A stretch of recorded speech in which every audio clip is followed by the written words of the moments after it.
हाय प्यार है दुनिया तो मुकदा ही जावे। पे अब जो है रुबाब प्रॉपर पॉलिटिशियन बनती जा रही है। उसके दिल में रिवेंज भी है और उसके साथ बहुत बुरा हो चुका हुआ है और वो शर्मिंदा भी है बाप से। और जो आगा का दुश्मन है दादा साहब, वो अभी भी ब्लैकमेल करने पे तुला हुआ है, पैसे भी और उसे मांगने के चक्कर में है। लेकिन यहाँ पे आगा साहब ने ना उसको उसका हल ढूंढ लिया हुआ है। वो क्या कहता है कि तुम अपनी बेटी को तुम अपने करियर बचाने के लिए मुझे एक्सपोज कर दो। वक्त के साथ साथ रुबाब बन रही है एक सीरियस वाली पॉलिटिशियन, प्योर कोर पॉलिटिशियन जो होती है, जिसमें इंसानियत थोड़ी कम होती है और पॉलिटिकल करियर थोड़ा ज़्यादा इंपॉर्टेंट होता है। तो ऐसा हंसा हमें वो दिख रहा है रुबाब की जो करेक्टर है उसमें। दूसरी तरफ अगर हम बात करें मंसूर, तो वो भी जो बड़े बड़े दावे करने वाला, वो भी अब प्रॉपर पॉलिटिशियन बन चुका है और उसने वो सारा पैसा लगा के प्रॉपर सारी अपनी चलाई है तहरीक। और अब इलेक्शन के टाइम आया है तो मंसूर 2 सीटें जीता है, एक वो खुद जीता है, एक इनकी ही एक फ्रेंड लड़की है जो वो जीत चुकी है। दूसरा जो लड़की रुबाब है वो भी इलेक्शन जीत चुकी हुई है और वो पूरी कोशिश कर रही है कि उसकी पार्टी का जो बंदा है ना वही प्राइम मिनिस्टर बने। और उसके लिए वो सारी एफर्ट्स कर रही है, सारी पार्टीज़ को मिला रही है, बातचीत कर रही है। उन्होंने इसी को ही चुना है इस काम के लिए। तो ये इस सिलसिले में उसको मंसूर से भी बात करनी पड़ती है और अपनी वो फ्रेंड से भी करना चाहती है। तो इस वजह से अभी इनके दरमियान में इंटरेक्शन हो रहा है। अभी जो रीसेंट एपिसोड हुआ है ना कि दूसरी तरफ जो दादा साहब है वो हार रहे हैं और इनकी अपनी ही पार्टी, जो रुबाब वाली पार्टी का जो सदर है ना, जो पुराना वाला सदर है, उनकी बिल्कुल नहीं बनती ना रुबाब से, ना रुबाब की अब्बा आगा जान से बनती थी। तो इसलिए उसको पता है कि जैसे ही इसका रुबाब का रिप्रेजेंट किया हुआ बंदा बना प्राइम मिनिस्टर, तो फिर साथ ही उससे सदर की कुर्सी छीन जानी है। तो वो रुबाब पे ही हमला करा देता है। रुबाब मंसूर की जो पार्टी की जो लड़की है, वो रुबाब की भी फ्रेंड रही होती है, वो उससे मिलने के लिए मीटिंग रखती है कि वो उसको अपने साथ कर ले, लेकिन उसकी जगह पे मंसूर वहाँ पे आया होता है। अभी रुबाब वहाँ पहुँची है तो वहाँ गोली लग गई है रुबाब को, और रुबाब को मंसूर लेके जाता है और पूरी कोशिश कर रहे हैं दादा साहब के बंदे के उसको मार दिया जाए। रुबाब को वो बचाने की कोशिश कर रहा है। रुबाब के जो अब्बा हैं आगा जान, उसको खबर मिली है, वो तिलमिला गए हैं और वो फ़ौरन से अपने सारे रिसोर्स मिला के लगा के बाहर आए हैं और रुबाब के पास हॉस्पिटल में पहुंचे हैं। मंसूर पूरी तरह से बचाने की कोशिश कर रहा है, लेकिन वो अभी अब्बा जी जो हैं वो उनके दिल में कोई अच्छा इमेज नहीं है मंसूर का। वो सोच रहे हैं शायद वही ना कहीं मार दे, तो इसलिए वो पहुंचे और वहाँ पे तकरार भी हमें देखने को मिल रही है। ये थी जी अब तक की स्टोरी। अभी आगे ड्रामा चल रहा है, अगर आप लोग मज़ीद जानना चाहते हो तो खुद जाके ड्रामा देख लें, या फिर नेक्स्ट जब मैं रिव्यू दूँ रिमेनिंग एपिसोड्स का तो वो देख लीजिएगा, अप टू यू। जो लोग थोड़ा सा भी पॉलिटिकल इंटरेस्ट रखते हैं ना, तो उनके लिए ये ड्रामा बहुत मज़ेदार है। ये ड्रामा ऐसा नहीं है कि हमें बोर कर दे, हर टाइम फाइट और मार धाड़ भी उस तरह से भी नहीं है। ठीक है, थोड़ा सा है लेकिन बहुत नहीं है। इसमें हमें थोड़ा रोमांस दिखा, दोस्ती दिखी, और थोड़ा थोड़ा मजाक मजाक भी इन फ्रेंड्स का दिखा। फिर वो किस तरह से हमारे ये ना एक्चुअली रिलेटेबल भी है किस तरह से हमारी करंट पॉलिटिकल कंडीशंस पे। जैसा कि इस ड्रामा में दिखाया गया है कि पॉलिटिक्स में होने के लिए आपको अपने स्ट्रॉन्ग नर्व्स होना ज़रूरी है, और जो पॉलिटिशियन होता है वो सिर्फ पॉलिटिशियन होता है। ठीक है, उसको हर टाइम में अपनी पॉलिटिक्स सोचना पड़ती है। पीएमएलएन की बात कर लेते हैं। जैसा कि हम बात करें नवाज शरीफ साहब की बेगम और मरीम नवाज साहिबा की वालिदा हालत मर्ग में थी, तो वो उस टाइम पे उधर छोड़ के इधर आए थे, इधर केसेस का सामना करने के लिए। ना भी आते तो उन्हें कोई मेरे ख्याल को ज़बरदस्ती वहाँ से ला सकता था, लेकिन हाँ उन्होंने अपनी पॉलिटिक्स को ज़िंदा करना था। तो ये लोग ना आते तो इनकी पॉलिटिक्स बिल्कुल ख़त्म हो जाती। और अगर हम देखें तो उस टाइम कौन वापस आया, देखा जाए तो बेटे भी आ सकते थे, वो नहीं आए क्योंकि उनको पॉलिटिक्स में आना ही नहीं था। तो उनको उनका पॉलिटिकल करियर ज़िंदा करना ही नहीं था ना, या मरियम नवाज़ का पॉलिटिकल करियर ज़िंदा करना था पार्टी को और उनके वालिद को। तो वो खुद भी आए, वो ना आते तो ऑब्वियसली वो जो पीएमएलएन की कोई जगह नहीं थी यहाँ पे, क्योंकि कुछ भी हो जाए हम सब लोग जो हैं वो नवाज शरीफ को ही वोट देते हैं। ठीक है, हाँ लेकिन हाँ अब अच्छी जगह बना ली है मरीम नवाज ने, लेकिन हाँ उनका पॉलिटिकल करियर बचाना था तो वो आए। ठीक है, और ऐसी नॉर्मल कंडीशन हो हम नॉर्मल इंसानों की लाइफ में, तो हमारी प्रायोरिटी यही होगी कि नहीं हम नहीं छोड़ के जा सकते। ठीक है, लेकिन हाँ जब पॉलिटिक्स में होते हो तो आपको पॉलिटिक्स देखनी पड़ती है। दूसरी तरफ अगर हम बात कर लें पीपल्स पार्टी की, तो बेनज़ीर के वालिद को फांसी दी गई और उसके बाद भाइयों को कत्ल हुआ। तो चाहते तो मतलब जब वालिद के साथ इतना बुरा हुआ तो वो छोड़ के चले जाते तो पॉलिटिक्स ख़त्म हो जाती उनकी फैमिली की। और कुछ भी शायद ना बचता। तीसरी पार्टी इमरान खान साहब की पार्टी है, जिन्होंने स्ट्रगल तो ऑब्वियसली की है पॉलिटिक्स के लिए, लेकिन पॉलिटिकल उनका पोर्टफोलियो इतना स्ट्रॉन्ग नहीं है। लोग इसलिए उनको ज़्यादा पसंद करते हैं क्योंकि वो एक कौमी हीरो रह चुके हुए हैं, और अभी तक जो हमें दिखा है कि वो ईमानतदार भी हैं। ये भी एक अच्छी क्वालिटी तो हो सकती है, लेकिन हाँ, आपको पॉलिटिक्स भी थोड़ी सी आनी चाहिए, और उनसे मैनेजमेंट भी वो नहीं हो पाई जो, ठीक है पहले लोग करप्टेड होंगे, सब कुछ होगा, लेकिन जब ये आए तो हमें उनकी वो कुछ समझ नहीं आ रहा था, एक के बाद एक चीज़ें चेंज होती जा रही थी, क्योंकि उनका जो पॉलिटिकल जो पोर्टफोलियो था वो इतना स्ट्रॉन्ग नहीं था। वो एक वन मैन शो है, ठीक है, अगर उनको माइनस कर दो तो उनकी जो पार्टी है वो 10 लोग इधर उधर से मिल मिला के तो पार्टी बनी हुई है। तो यही एक वजह है कि क्योंकि उनको मशवरा देने वाले भी जो हैं वो उनके साथ उस तरह से नहीं है सिंसियर, ये भी एक वजह है।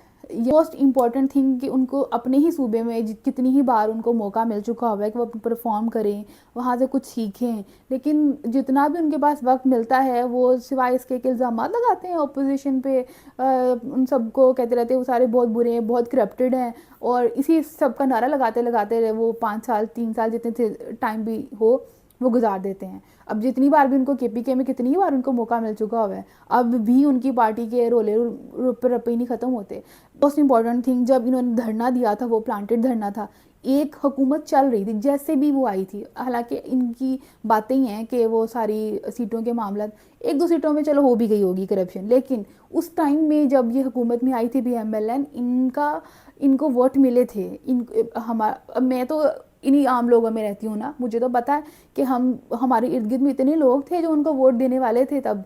हाँ, लेकिन इन्होंने क्या किया, एक प्लांटेड धरना किया, वो एक अलग उसी तरीके से आए हुकूमत में जिस तरह से सब आते हैं, जमहूरियत को तो स्ट्रॉन्ग किया जाए ना, लेकिन नहीं, इन्होंने भी वही काम किया जो सब कर रहे थे।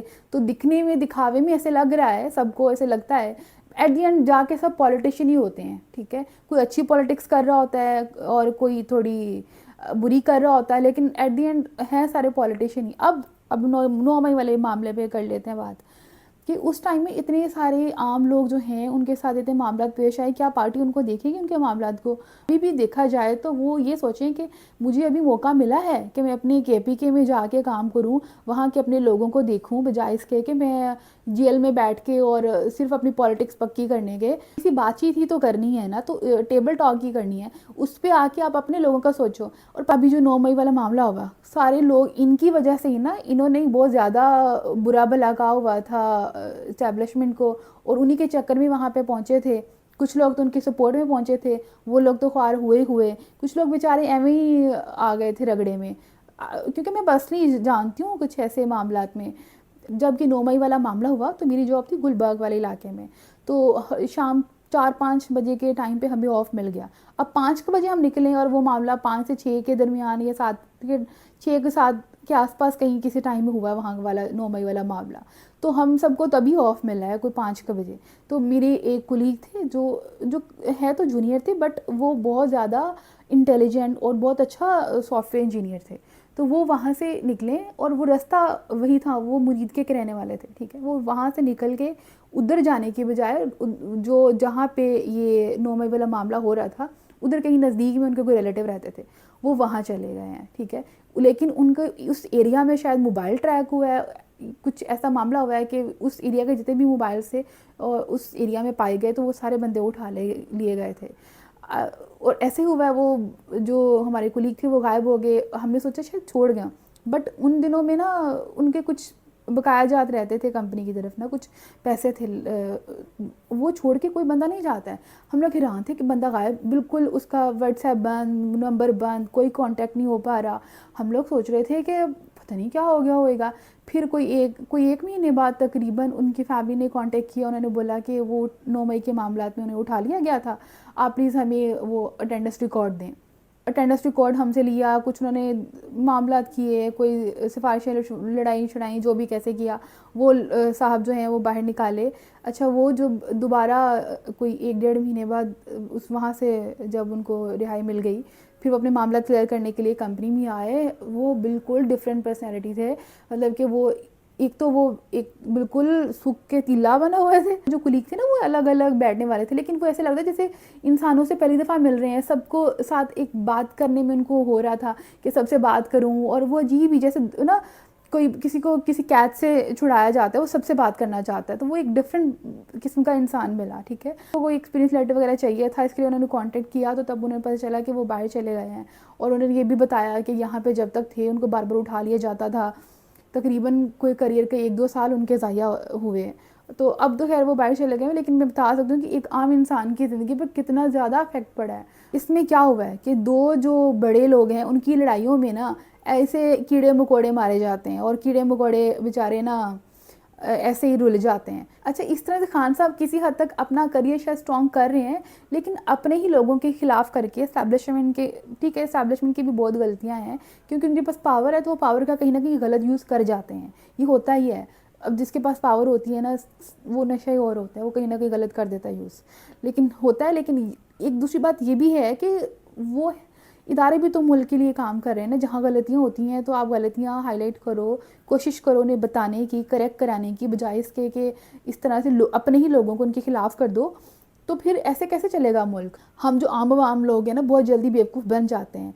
हमें चाहिए कि हम ये देखें कि हमारा फ़ायदा किस में हो रहा है।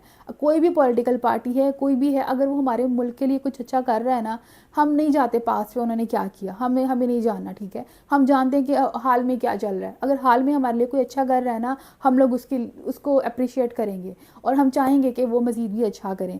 ठीक है, तो इस तरह बाकी सारी जो पार्टीज़ हैं ना, जो कहते हैं कि हम बहुत ही अच्छे हैं, हम हम तो बहुत ईमानदार भाई, वो सारी की सारी बातें एक तरफ रखो। आप जो बाकी लोग अभी हैं हुकूमत में, उनके साथ मिलके काम तो करो ना। काम रुका ही हुआ ना एक तरह से। आप खुद अंदर बैठे हुए और आपकी पार्टी वो आपकी नहीं सुनती है, उधर क्या ही काम हो रहा होगा सुबह में। तो मेरा ख्याल है कि मुल्क का अगर सोचा जाए बजाय पॉलिटिक्स के, तो ज़्यादा अच्छा होगा। ये मेरा रिव्यू थोड़ा मिक्स हो गया, लेकिन मुझे काफ़ी रियलिटी से कनेक्ट होता हुआ ड्रामा लग रहा है, बहुत ही इंटरेस्टिंग है, आप लोग ज़रूर देखिएगा।